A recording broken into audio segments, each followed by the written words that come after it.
Bismillahirrahmanirrahim. Assalamualaikum warahmatullahi wabarakatuh.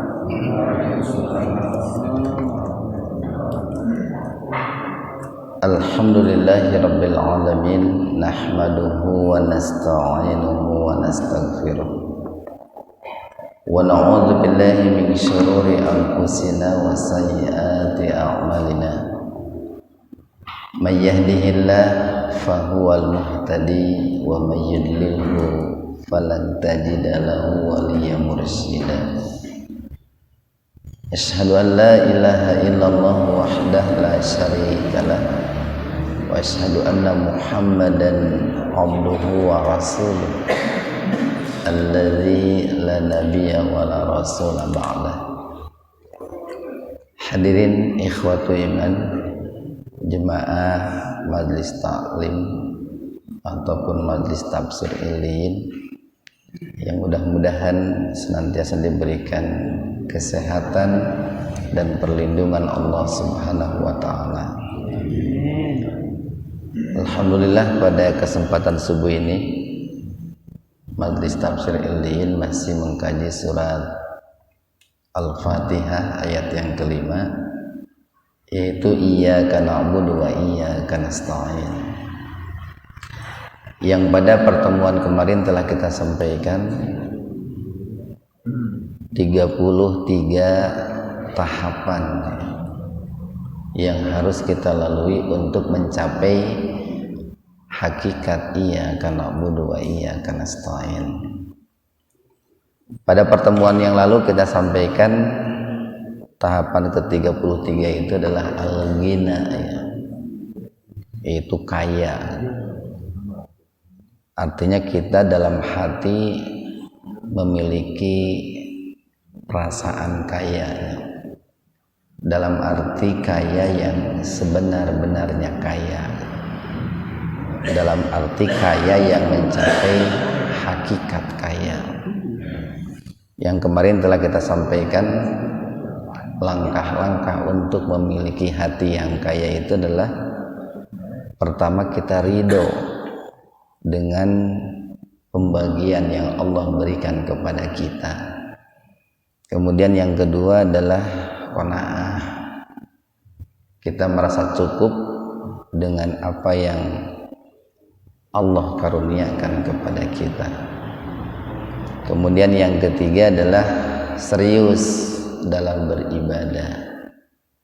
Kemudian yang keempat, kita berusaha untuk menjadikan diri kita sebagai seorang pemberi, bukan orang yang diberi. Dan kalaupun terpaksa kita harus menerima pemberian, berusahalah pemberian itu sebagiannya untuk diberikan kepada orang lain.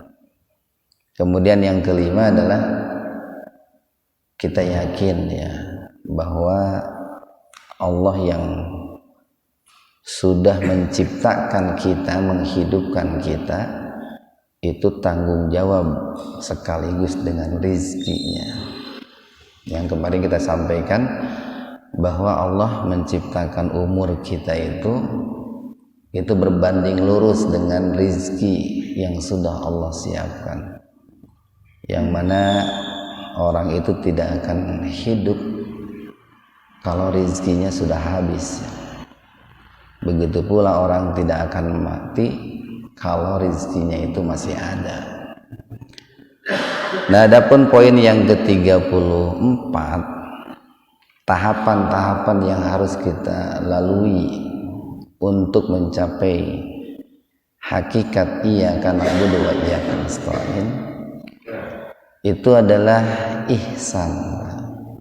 Ihsan. Apa itu ihsan? Secara bahasa, ihsan itu diambil dari kata hasuna. Hasuna yahsunu hasanan. Artinya baik gitu. Baik. Nah, nanti dari kata hasuna itu muncul kata ahsana. Jadi dengan memakai tambahan huruf hamzah di awalnya itu. Jadi ahsana yuhsinu ihsanan. Nah, apa ihsan itu? Secara sederhana ihsan itu adalah berbuat baik. Jadi kalau hasan itu baik, kalau ihsan berbuat baik atau melakukan kebaikan-kebaikan atau perbuatan yang baik. Ikhwanu fiddin arsadakumullah. Para ulama mengatakan bahwa sifat ihsan ini itu merupakan ruh ya, merupakan ruh ataupun inti daripada keimanan. Inti daripada keimanan. Sehingga nanti sifat-sifat baik, tahapan-tahapan yang sudah kita sampaikan, yang 33 poin itu semuanya akan terkumpul itu dalam sifat ihsan itu. Semuanya akan terkumpul dalam sifat ihsan itu.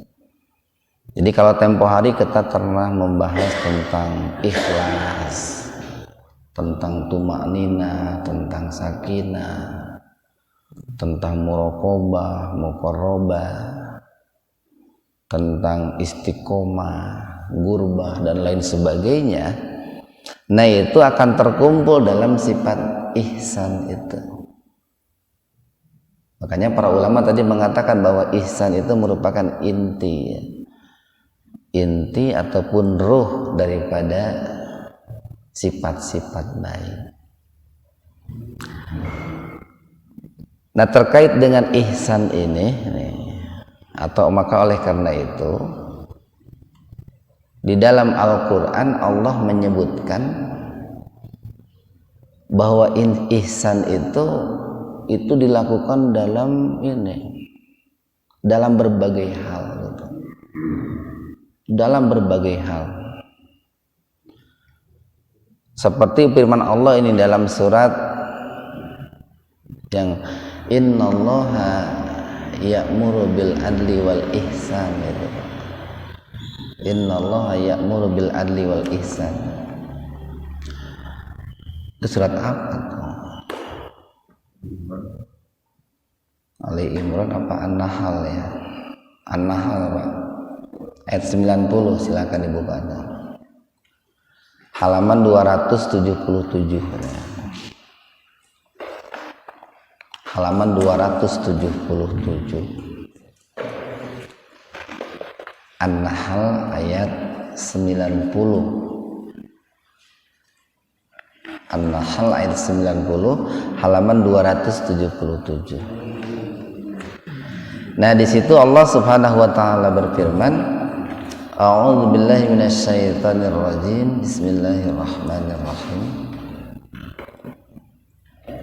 Innallaha ya'muru bil adli wal ihsan.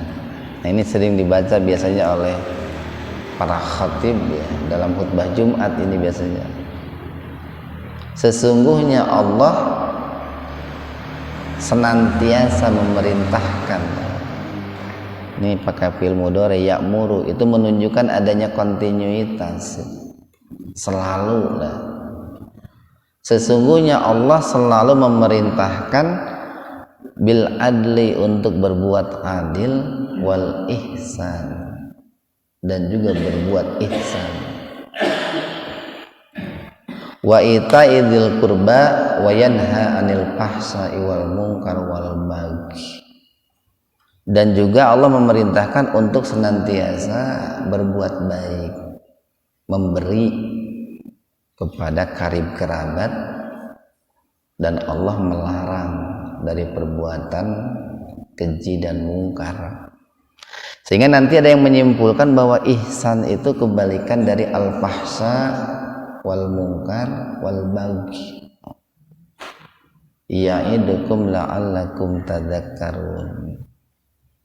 Allah mewasiatkan kepada kalian agar kalian itu senantiasa ingat terhadap wasiat Allah itu. agar kalian senantiasa ingat terhadap wasiat Allah itu.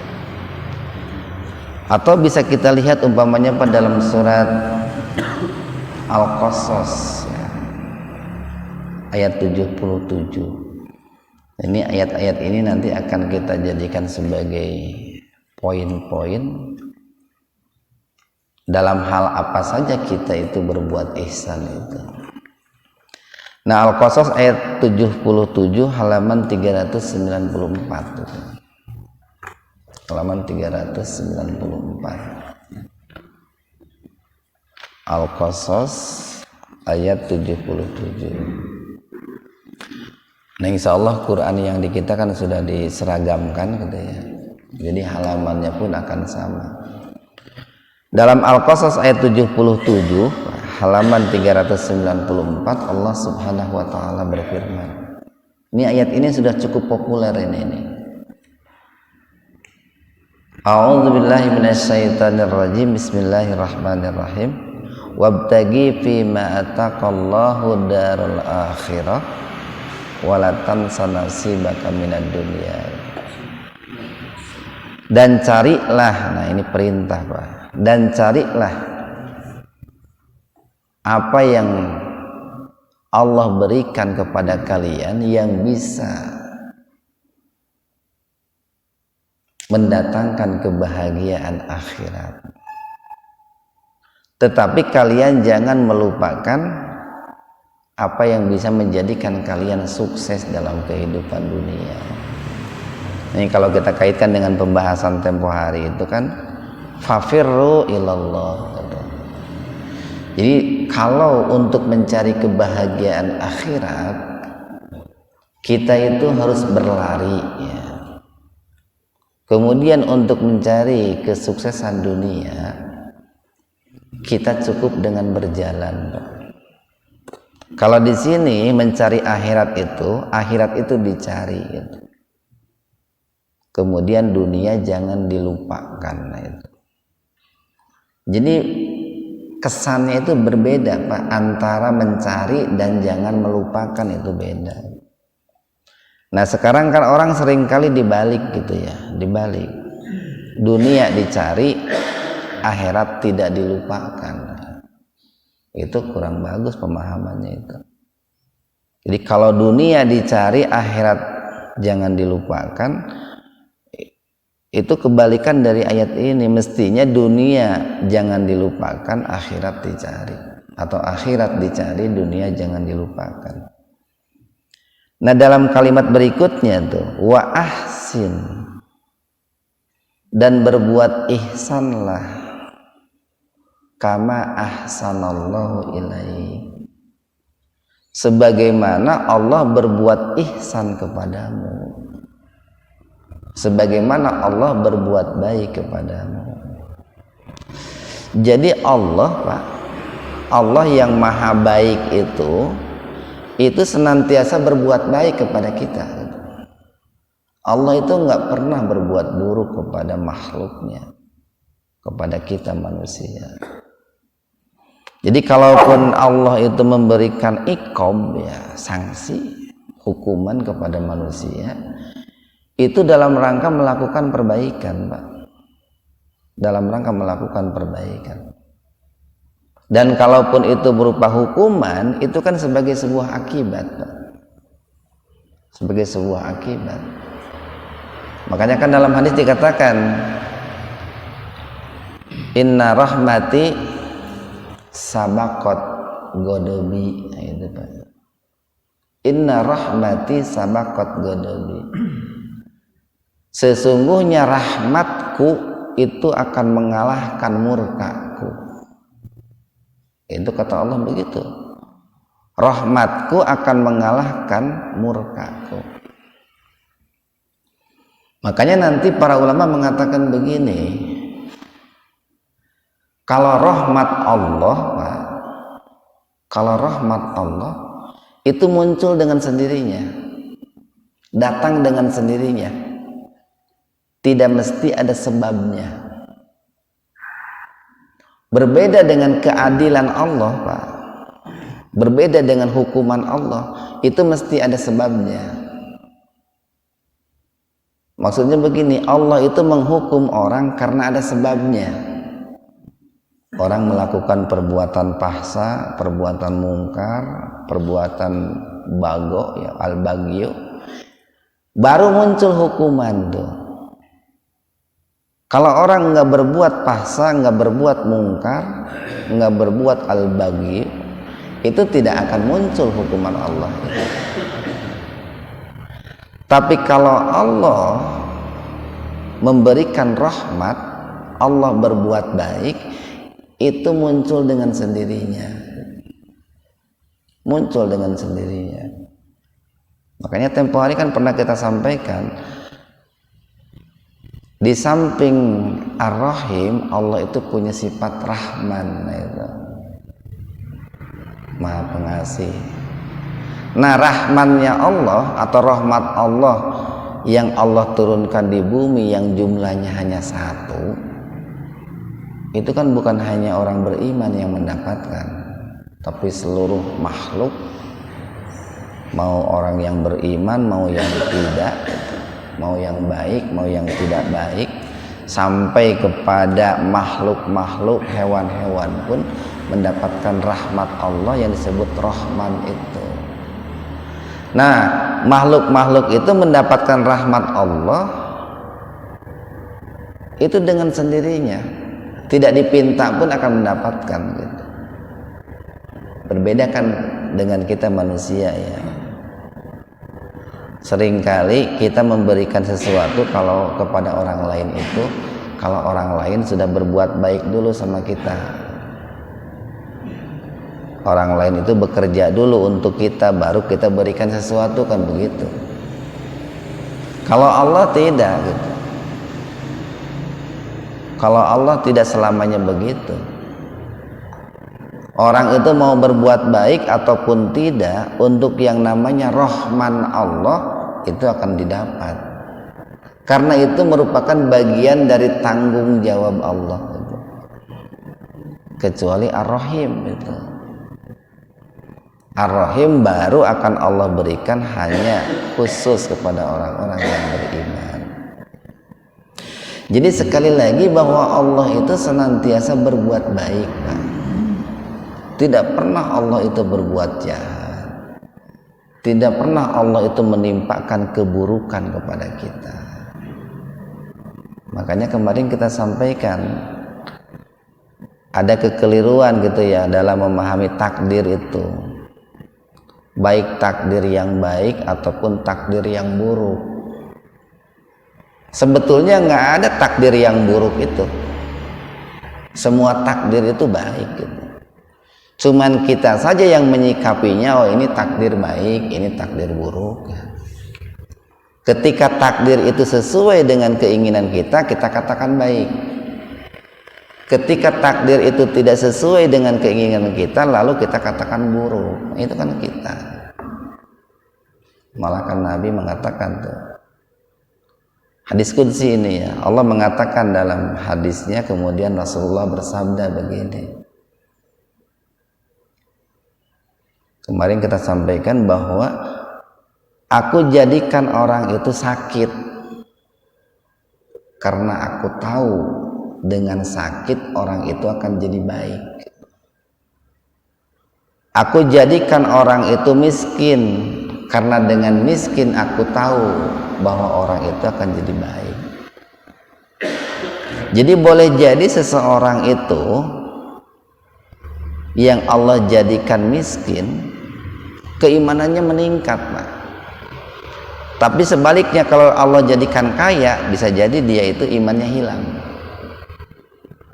Bisa jadi orang itu dengan sakit, Pak, dengan sakit keimanannya lebih bagus, tapi dengan sakit bisa jadi keimanannya itu rusak. Makanya sekali lagi bahwa Allah itu senantiasa berbuat baik. Maka berbuat baiklah kama ahsanallahu ilaik wa ahsin kama ahsanallahu ilaik. Berbuat baiklah sebagaimana Allah berbuat baik kepadamu. Ini dalam hadis yang lain kan dikatakan begini nih, takhallaqu bi akhlaqillah,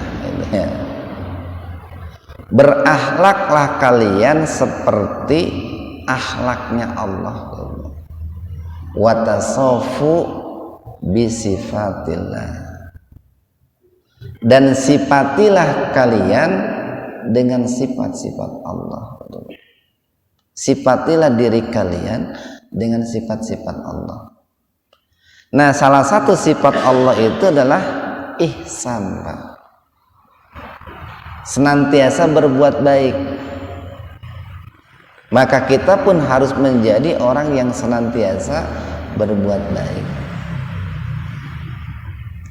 Bahkan kan dalam ayat yang tadi itu An-Nahl ayat 90 tadi itu menggunakan fi'il mudhari itu. Allah itu senantiasa selalu memerintahkan untuk berbuat baik. Kalimat berikutnya, wala tabgil fasada fil ar, dan janganlah kalian itu berbuat kerusakan. Jadi kalau ayat yang tadi An-Nahl ayat 90, kebalikan ihsan itu adalah 1 al-fahsya, 2 al-munkar, yang ketiga al-baghyu. Al-baghyu itu bugot, Pak. Bugot itu melampaui batas. Orang yang melampaui pagar Allah, orang yang melampaui batas-batas Allah, itu bugot, itu istilahnya itu. Apakah melampaui batas Allah dalam hal akidah, ibadah, akhlak? Kalau dalam ayat ini kebalikan daripada ihsan itu adalah al-fasad, berbuat kerusakan. Innallaha la yuhibbul mufsidin. Sesungguhnya Allah tidak menyukai orang-orang yang berbuat kerusakan. Ikhwana fiddin arsadakumullah, terkait dengan ihsan ini, suatu hari itu Rasulullah SAW itu kan pernah didatangi oleh Jibril itu, sehingga sangat populer itu. Ada hadis yang disebut dengan istilahnya hadis Jibril gitu, itu Pak. Suatu hari Rasulullah pernah didatangi oleh Jibril itu. Kemudian Jibril bertanya, ya Rasulullah, ma huwal Islam? Apa itu Islam? Rasul kan menjawab, Islam itu mengikrarkan 2 kalimat syahadat, mendirikan sholat, menunaikan zakat, kemudian ibadah haji, ya, saum, ya. Sholat, zakat, saum, menunaikan ibadah haji. Sodakta katanya. Kata Jibril itu betul katanya, apa yang engkau katakan. Lalu Jibril bertanya lagi, ma huwal iman? Ya Rasulullah, apa itu iman? Lalu Rasulullah menjawab, iman itu adalah 1 beriman kepada Allah, 2 beriman kepada para malaikat, yang ketiga beriman kepada kitab suci, yang keempat beriman kepada para rasul, yang kelima beriman kepada hari akhir, dan yang keenam beriman kepada qada dan qadar. Jibril berkata, sodakta, betul engkau Muhammad. Kemudian pertanyaan yang ketiga nih, Jibril bertanya, ma huwal ihsan? Apa yang disebut dengan ihsan itu? Lalu Rasulullah menjawab, al ihsanu an ta'budallaha ka'annaka tarahu.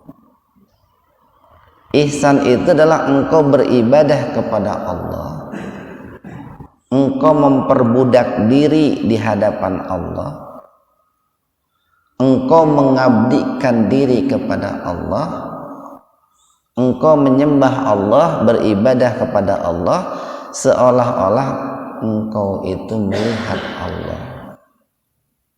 Seolah-olah Pak, engkau itu melihat Allah. Fa illam takun tarahu fa innahu yarauka. Maka jika engkau itu tidak bisa melihat Allah, ya, karena memang kita tidak akan bisa melihat Allah Pak. Jangankan kita, para nabi, para rasul pun tidak bisa melihat Allah. Makanya kalau ada orang mengatakan bahwa dirinya pernah bertemu dengan Allah, bohong gitu. Pernah melihat Allah, bohong gitu ya. Nabi Musa saja kan bertemu Allah di balik hijab gitu. Maka jika kamu itu tidak bisa melihat Allah, yakinilah fa innahu yaraka. Yakinilah sesungguhnya Allah itu melihatmu, melihat engkau. Nah di situ ada kata-kata melihat Pak, melihat. Kamu beribadah kepada Allah seolah-olah kamu itu melihat Allah.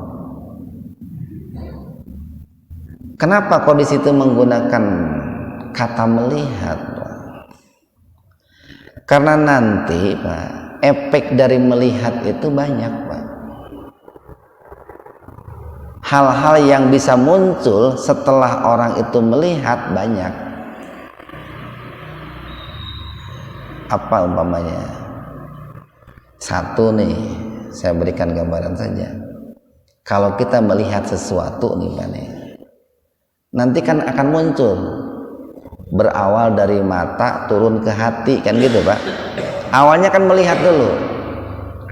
Yang akan muncul setelah melihat itu adalah satu, sifat cinta Pak. Kita akan mencintai sesuatu. Kercicing sisi jalan katanya geleser eta motor mobil liwat, aya motor mobil liwat, duh eta mobil meni alus gitu, ini motor bagus banget, saya ingin kan gitu Pak. Yang kedua, setelah melihat itu akan muncul yang namanya rasa takut. Kercicing enak-enak gitunya, torojol eta harimau lewat, muncul rasa takut Pak. Torojol preman lewat, alah jelema sangar pisan, muncul rasa takut Pak. Bisa juga nanti setelah melihat itu akan muncul ini rasa malu. Rasa malu. Barangkali gitu ya, kita lagi duduk di pinggir jalan, tiba-tiba ada seorang syekh, seorang kiai yang soleh gitu. Apalagi kalau kita sedang melakukan hal-hal yang tidak baik, kemudian melihat seorang yang soleh, muncul rasa malu gitu Pak. Nah paling tidak sifatnya, 3 sifat esensial itu, 3 sifat mendasar itu yang akan muncul setelah kita itu melihat sesuatu. Jangankan dengan yang lain Pak, dengan ini saja, dengan pasangan hidup kita. Bapak-bapak ya dulu kan sebelum menikah itu kan awalnya melihat dulu sebelum menikah dengan istri itu, alah gening iwogoh gitu. Lalu hari ini barangkali rada cungangas cengenges kita itu ya, resep kanu lain, sieun oge pan kepanggih katingali ku pamajikan kan gitu ta Pak. Atawa era oge ku mitoha kan malu sama mertua. Nah itu efek dari melihat itu kan seperti itu. Nah makanya luar biasa dalam hadis Jibril tadi itu yang disebut ihsan itu adalah engkau beribadah kepada Allah seolah-olah engkau itu melihat Allah, seolah-olah engkau melihat Allah. Kenapa kok di situ ada kata melihat? Karena paling tidak Pak nih, ketika kita beribadah, ibadah dalam arti umum Pak ya, ketika kita beribadah, kalau kita menanamkan dalam diri kita bahwa kita ini melihat Allah nih, walaupun hanya seolah-olah itu Pak ya, itu akan muncul tiga rasa tadi. Doh, saya ini sedang sholat, lalu saya melihat Allah, Allah pun melihat saya. Semakin bagus Pak sholatnya, semakin mencintai sholat. Saya sedang sholat, lalu sholatnya itu jelek, tidak sesuai dengan tuntunan Rasulullah, muncul rasa takut. Bagaimana kalau sholat saya itu dinilai jelek? Muncul rasa malu. Allah senantiasa memberikan rezeki kepada saya, tapi sholat saya tidak bagus. Nah itu Pak. Nah, betapa pentingnya sifat ihsan ini, betapa pentingnya sifat ihsan ini. Sampai-sampai para ulama mengatakan bahwa sifat ihsan ini merupakan salah satu dari 3 pilar Islam gitu ya. Apa 3 pilar Islam itu? 1, akidah Pak, berkaitan dengan keimanan. 2, ibadah, berkaitan dengan keislaman. 3, akhlak Pak. Akhlak itu berkaitan dengan keimanan, berkaitan dengan keislaman, atau yang sering disebut dengan ihsan. Keimanan, keislaman, keihsanan. Akidah, ibadah, ihsan itu Pak. Akidah, ibadah, ihsan. Nah, dalam ihsan itu memadukan antara aspek akidah dan aspek ibadah. Ikhwatul iman arsyadakumullah. Nah, karena Allah itu senantiasa memerintahkan manusia untuk berbuat ihsan, senantiasa Pak ya, maka nanti ihsan itu dalam berbagai hal Pak. Kita itu harus berakhlak dalam berbagai hal. Ini kan selama ini banyak orang yang memahami bahwa akhlak itu hanya yang sifatnya hablum minallah. Padahal akhlak itu ada yang sifatnya vertikal, ada juga yang sifatnya horizontal. Ada akhlak itu yang berkaitan dengan hablum minallah, ada akhlak itu yang berkaitan dengan hablum minannas. Sampai-sampai kan Nabi mengatakan, innallaha katabal ihsan ala kulli syai' atau fi kulli syai'. Sesungguhnya Allah telah mewajibkan berbuat ihsan itu dalam segala hal Pak. Dalam segala hal. Dalam hal akidah, keimanan, kita harus berbuat ihsan.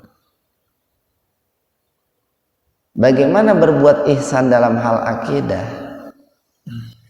Ya, kita jangan menyekutukan Allah. Kita harus mentauhidkan Allah. Kita harus berakhlak dengan Allah. Nih, kalau saya berikan sebuah ilustrasi begini Pak. Akhlak itu Pak, atau nama lain daripada ihsan itu kan diambil dari 3 huruf. 1 kha, 2 lam, 3 qaf. Kalau digabung menjadi khalaqo. Khalaqo itu apa? Menciptakan.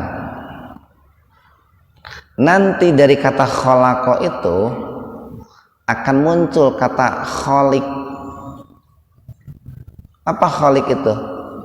Pencipta Pak, pencipta. Dari kata khalaqo itu akan muncul kata makhluk. Apa makhluk itu? Hasil cipta Pak, atau sesuatu yang diciptakan. Kita ini makhluk nih, hasil ciptaan Khalik gitu.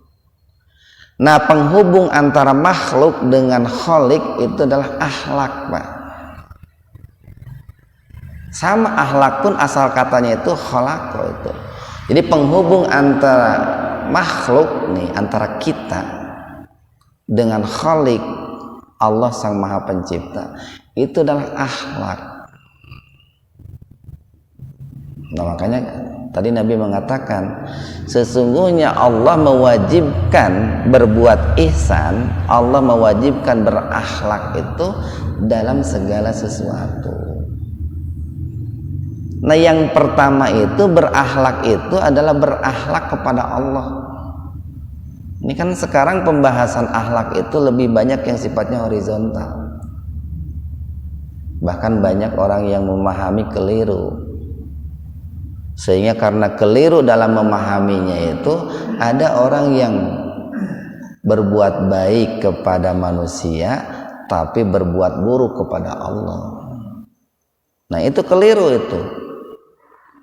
Kalau dikaitkan dengan iyyaka na'budu wa iyyaka nasta'in, Pak, hak Allah didahulukan baru hak manusia. Akhlak kepada Allah didahulukan, berbuat ihsan kepada Allah didahulukan, baru akhlak kepada sesama manusia. Itu vertikal, Pak, sifatnya. Ketika sholat kita harus berbuat baik. Karena kan nanti ada juga orang yang ketika sholat tidak berbuat baik. Ada juga orang yang ketika sholat itu melakukan gerakan-gerakan yang menunjukkan tidak sopan kepada Allah gitu, Pak. Akhirnya ke sholat bujur nang gua geol gitu, Pak. Goyang awak kita. Sholatnya mah bagus, Pak. Yang namanya sholat itu bagus, tapi sholatnya ente bagus gitu. Lagi sholat ayeuna nempokeun tangga we ka luhur gitu. Ieu Masjid Muhajirin geus beres ngecetna gitu. Padahal keur sholat itu tidak berbuat baik juga. Termasuk ketika zakat kan, itu kan ada ayat tuh. Wala tubtilu shadaqatikum bil manni wal adza. Kalian jangan membatalkan sedekah kalian, jangan merusak sedekah kalian dengan al-manni wal adza, dengan cara menyakiti, dengan cara berbuat riya, dengan cara berbuat sum'ah. Jadi orang yang zakat, infak, sedekah, kalau dia riya, dia sum'ah, atau sambil merendahkan orang yang diberi, itu tidak berbuat ihsan, itu tidak berbuat baik dalam sedekahnya itu. Sedekahnya baik tapi dilakukan dengan cara yang tidak baik. Bahkan kan dalam hadis itu Rasul mengatakan begini, ajaklah orang berbuat baik dengan cara yang baik, dan cegahlah orang berbuat mungkar dengan cara yang baik. Jadi mencegah kemungkaran bukan dengan cara yang mungkar, Pak. Tapi mencegah kemungkaran itu dengan cara yang baik, seperti mengajak orang berbuat baik dengan cara yang baik. Makanya sekali lagi nih, Allah memerintahkan ihsan itu dalam segala hal. Tapi yang pertama itu adalah berbuat ihsan dulu kepada Allah. Kemudian yang kedua, berbuat baik itu adalah kepada Rasulullah, Pak.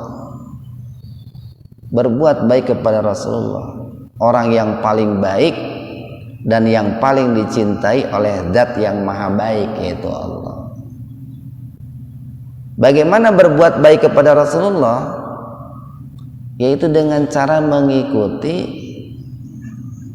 sunnah-sunnahnya, dengan cara mengikuti tata cara hidup Rasulullah. Nah, disitulah penting yang namanya keislaman, Pak. Apa keislaman itu? Keislaman itu identik dengan kecerdasan itu, Pak. Kalau keimanan identik dengan keikhlasan. Kalau bicara iman itu bicara ranah hati itu. Ada ikhlas di situ, ada syukur, ada sabar itu. Ada istiqomah. Tapi kalau bicara keislaman itu erat kaitannya dengan kecerdasan. Kalau kecerdasan itu identik nanti dengan mengikuti tuntunan Rasulullah. Jadi orang yang disebut cerdas kalau dia mengikuti tuntunan Rasulullah. Ibadah itu akan mencapai hakikat ibadah. Kuncinya satu ikhlas, dua sesuai dengan sunnah Rasul. Ya, maka. Tadi Ustaz bahas mengenai akhlak. Ya. Ternyata akhlak itu kaitannya antara makhluk dengan sang kholik. Ya. Kalau misalnya dengan yang kholik berarti kaitannya seperti tanahnya Islam bukan ya? Ya. Ada mengandung unsur-unsur ibadah. Iya. Yang digaungkan oleh zaman sekarang kan itu moral ya. Moral. Berarti kalau moral berarti umum itu tadi. Kemudian saat orang itu dia tidak beribadah kepada Allah, tidak membersaik kepada Allah, perbuatan baik dia sebaik apapun berarti dia tidak termasuk orang yang berakhlak itu kan. Iya. Iya, jadi kan tadi kita katakan bahwa belakangan ini kalau bicara akhlak atau kalau dalam dunia filsafat istilahnya etika gitu. Nanti ada juga yang mengistilahkannya itu moral gitu ya. Padahal kita Islam ya, punya istilah yang lebih bagus yaitu akhlak gitu. Akhlak lebih sempurna itu. Lebih sempurna. Makanya kalau hanya istilahnya itu etika atau moral, itu nanti efeknya itu hanya sifatnya hablum minallah. Kalau istilahnya etika atau moral, atau istilahnya budi pekerti. Padahal itu kita dalam hazanah Islam, Al-Quran dan hadis itu sudah punya hazanah tersendiri, yaitu akhlak atau ihsan. Itu lebih ini Pak, istilahnya itu lebih komprehensif itu, lebih menyeluruh itu. Karena nanti sifatnya vertikal dan horizontal. Kalau etika itu sifatnya horizontal itu. Moral itu sifatnya horizontal itu. Tapi kalau akhlak itu menyeluruh Pak. Ihsan itu menyeluruh. Sehingga nanti rinciannya begini, satu kan tadi akhlak kepada Allah, yang kedua akhlak kepada Rasulullah. Banyak orang itu dengan tetangganya baik, tapi dengan Rasulullah tidak baik. Banyak orang itu dengan binatang baik gitu ya. Ada katakanlah hewan umpamanya nih, maaf anjing gitu ya, terbawa banjir, ditolong mati-matian, tapi Rasulullah dihinakan. Nah itu kan karena pemahamannya kurang komprehensif, kurang menyeluruh. Kemudian yang ketiga nanti akhlak itu akhlak kepada orang beriman. Akhlak kepada orang beriman. Nanti orang beriman pun kan ada klasifikasinya. Ada orang beriman dari kalangan orang tua kita, Pak. Ada orang beriman dari kalangan guru kita gitu. Ada orang beriman dari kalangan penguasa kita. Ada orang beriman dari kalangan sesama kita, sahabat kita. Itu semuanya harus berakhlak.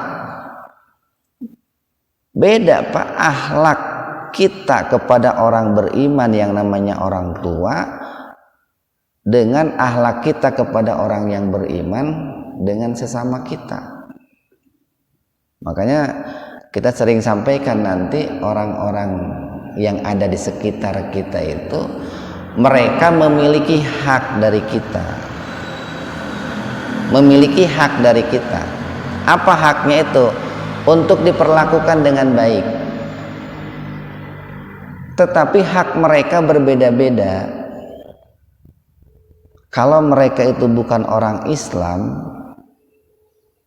tetapi tidak mengganggu Islam, mereka punya hak untuk diperlakukan dengan baik. Satu hak itu Pak. Bapak punya tetangga yang bukan Islam, baik, tidak merusak Islam, tidak menghina Allah, tidak menghina Rasulullah, perlakukan dengan baik karena mereka punya satu hak. Ada orang yang punya hak dari kita itu dua, Pak, dua hak, dua kali diperlakukan dengan baik, yaitu kalau mereka itu adalah tetangga kita yang Islam. Satu hak mereka didapat karena sebagai seorang muslim, yang kedua mereka mendapatkan hak karena tetangga. Yang ketiga, ada orang itu mendapatkan hak dari kita tiga lah, Pak. Satu, dia sebagai muslim, dua sebagai tetangga, tiga sebagai saudara. Ngan orang sakti balik kan ya, sok leuwih bager ka batur daripada kadulur, kan gitu. Banyak orang itu lebih bager ka batur ketimbang kadulur, padahal dulur nanti tetangga gitu, sama-sama muslim. Dia muslim, tetangga, saudara. Tapi kadang dilewat, padahal haknya lebih banyak. Dan nanti ada yang mendapatkan hak sangat banyak dari kita, Pak. Bahkan boleh dikatakan seluruh diri kita itu miliknya, haknya gitu. Siapa? Orang tua kita, Pak. Jadi kalau seandainya nih orang tua kita itu sebagai tetangga, dia dapat hak sebagai tetangga, dia seorang muslim dapat hak sebagai muslim, yang ketiga dan seterusnya dia punya hak sebagai orang tua. Makanya kalau seandainya nih kan sekarang ini seringkali orang mengatakan begini, kalau anak itu mengambil sesuatu milik orang tuanya nggak apa-apa, tapi kalau orang tuanya menggunakan milik anaknya harus minta izin gitu ya. Padahal orang tua itu punya hak dalam diri anaknya itu. Walaupun tidak jarang, Pak, yang namanya orang tua mah. Dulu, Pak, dulu saya ketika dagang ya, ketika dagang, bahkan sampai menjelang ayah saya almarhum, ya mudah-mudahan diterima iman Islamnya. Itu bapak saya itu belum pernah itu minta 1 sen pun ke saya, itu belum pernah. Ketika saya dagang itu kan suka beli masak mie itu ya, atau kalau mau beliau itu makan roti, itu bayar itu. Saya suka malu kadang gitu ya. Malah bayarnya juga lebih gede gitu, Pak. Rotinya cuma 5.000, bayarnya 10.000 gitu. Masak mie-nya cuma 2.000 perak, bayarnya 10.000 gitu. Ini kan rata-rata orang tua itu seperti itu, tidak mau membebani anaknya gitu ya. Tapi sebetulnya mereka itu punya hak yang sangat besar dalam anaknya itu. Termasuk berbuat ihsan itu kan dalam hadis itu Rasul mengatakan, innallaha katabal ihsan ala kulli syai fa idza dabahtum fa ahsinu dzibhata. Sampai ketika menyembelih binatang pun kita itu harus berbuat ihsan. Menyembelih binatang itu. Fa idza qataltum fa ahsinul qitlata wa idza dabahtum fa ahsinud dzibhata. Kalau kamu berperang, maka berperanglah dengan cara berbuat baik. Tidak boleh, Pak, orang Islam itu berperang lalu musuhnya sudah tidak berdaya, kemudian disiksa, nggak boleh. Orang sudah menyerah, mengikrarkan 2 kalimat syahadat masuk Islam, nggak boleh itu disiksa itu. Ketika menyembelih, perlakukanlah hewan sembelih itu dengan baik. Suka ada itu orang saking kesalnya dengan tikus itu, Pak. Ketika tikus itu tertangkap, disiram bensin. Lalu setelah disiram bensin, tikus itu dibakar sampai berlari kemana gitu, membawa kobaran api. Itu kan tidak berbuat ihsan itu, Pak. Tidak berbuat ihsan. Terhadap lingkungan pun begitu, Pak. Kan suka ada orang itu membuang sampah sembarangan gitu ya. Itu tidak berbuat baik sama lingkungan. ngebuang sampah ke selokan ketika hujan banjir. Ada orang kadang parkir mobil sembarangan gitu Pak ya. Akhirnya sekarang nggak punya mobil, parkir di depan rumah orang. Orang mau keluar nggak bisa, susah. Itu tidak berbuat ihsan itu. Jadi apa ya, kepekaannya kurang gitu, kepekaannya kurang. Makanya itu di beberapa daerah itu bagus, itu ada tulisan punya gerasi dulu baru punya mobil. Untuk apa? Biar nanti mobil kita tidak mengganggu orang lain, tidak mengganggu tetangga. Jadi sekali lagi nanti ihsan itu berkaitan sangat luas. Ada yang sifatnya vertikal, ada yang sifatnya horizontal. Makanya nih dalam ayat lain kan Allah mengatakan in ahsantum li anfusikum. Atau kalau dalam surat Ar-Rahman itu tuh, gimana tuh? Hal jazaul ihsan illal ihsan. Itu harus kita yakini itu Pak. Kebaikan yang kita lakukan tidak ada imbalannya, tidak ada balasannya kecuali kebaikan lagi Pak. Nah dari ayat itu mengisyaratkan bahwa kalau kita ingin diperlakukan dengan baik oleh Allah, diperlakukan dengan baik oleh orang-orang beriman, diperlakukan dengan baik oleh manusia, oleh binatang, berbuat baik dulu kepada orang lain. Ini jangan jauh-jauh Pak nih. Saya melihara kucing itu di rumah, melihara kucing, berusaha berbuat baik tuh sama kucing itu. Diperhatiin, kalau sakit saya obati, saya bawa ke dokter. Itu kucing berbuat baik juga sama kita itu Pak. Itu binatang itu yang tidak punya kemampuan akal. Nah apalagi kita manusia, ketika berbuat baik kepada Allah, Allah yang maha baik akan berbuat baik kepada kita. Kita berbuat baik kepada manusia, yakinilah manusia pun akan berbuat baik kepada kita. Nah makanya oleh karena itu ketika kita membaca surat Al-Fatihah iyyaka na'budu wa iyyaka nasta'in, itu tanamkan dalam diri kita bahwa kita itu ingin menjadi orang yang baik. Mohon dalam hati aja Pak, jangan dilafadzkan. Mohon kepada Allah, ya Allah jadikanlah saya ini orang yang baik. Nah itu saja yang bisa kita sampaikan pada kesempatan subuh ini. Cuman barangkali sebelum pulang, karena tadi ada tamu ya yang ingin sedikit berbicara di hadapan bapak-bapak, barangkali mengisikan waktunya sebentar.